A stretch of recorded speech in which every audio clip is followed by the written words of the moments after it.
Hello everyone, একটা secret ইভেন্টের details share করার জন্য আজকের এই ভিডিও পোস্ট করছি। আজকে থেকে প্রেমে পড়েনি কি এই রুমে? সবাই আমরা প্রেমে করেছি, রাইট? অবশ্যই চোখ চলে গেছো তাতে কি নতুন একটা পেয়েছি তোমার চেয়ে অনেক সুন্দরী। কবে বিয়ে করবেন, কাকে বিয়ে করবেন, কোথায় আছেন, কি করছেন, নতুন করে কি কোনো প্রেমে জড়িয়েছেন কিনা, হাজারো প্রশ্নের সম্মুখীন হতে হতো অভিনেতা এবং গায়ক তাহসানকে।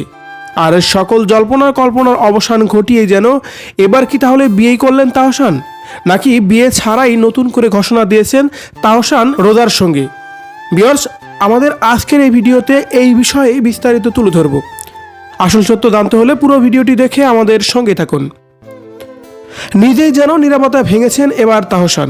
সোশ্যাল মিডিয়ায় যে আলোচনা চলছিল এক তরুণীর সঙ্গে ছবি নিয়ে, তার হয়তো কিঞ্চিত ব্যাখ্যাও মিলল অবশেষে।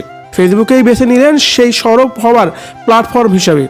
শনিবার 4 জুলাই সন্ধ্যায় তাহসান নিজের ভেরিফাইড ফেসবুক পেজে পোস্ট করেন মেক ওভার আর্টিস্ট রোজার আহমেদের সঙ্গে একটি ছবি, যার ক্যাপশনে তিনি লেখেন, কোনো এক ছুটির দিনে যখন আমি পিয়ানোতে আমার সুরে নাচের মুদ্রায় সেই তুমি কে, যার ছন্দের মুগ্ধতায় কেটে যাবে বাকিটা জীবন, ধোয়া ওঠা চায়ের কাপে সেই তুমি কে।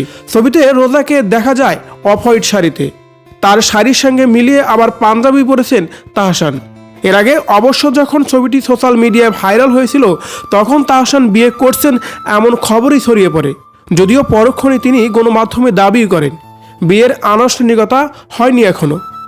জানা গেছে তাহসানের জীবন জুটি হতে যাওয়া রোজা নিউ ইয়র্ক ইউনিভার্সিটি থেকে কসমেটোলজির উপর পড়াশোনা করেছেন। সেটি শেষ করে তিনি কসমেটোলজির লাইসেন্স গ্রহণ করেন এবং পরবর্তীতে নিউ ইয়র্কের কুইন্সে রোজার ব্রাইডাল মেকওভার নামে একটি প্রতিষ্ঠান খোলেন, আর সেখানে তিনি কাজও করছেন। ভিউয়ার্স, তাহসানের নতুন এই বউকে দেখতে আপনার কাছে কেমন লেগেছে? অবশ্যই আপনার মূল্যবান মতামত কমেন্ট করে জানাবেন আমাদের কমেন্ট বক্সে।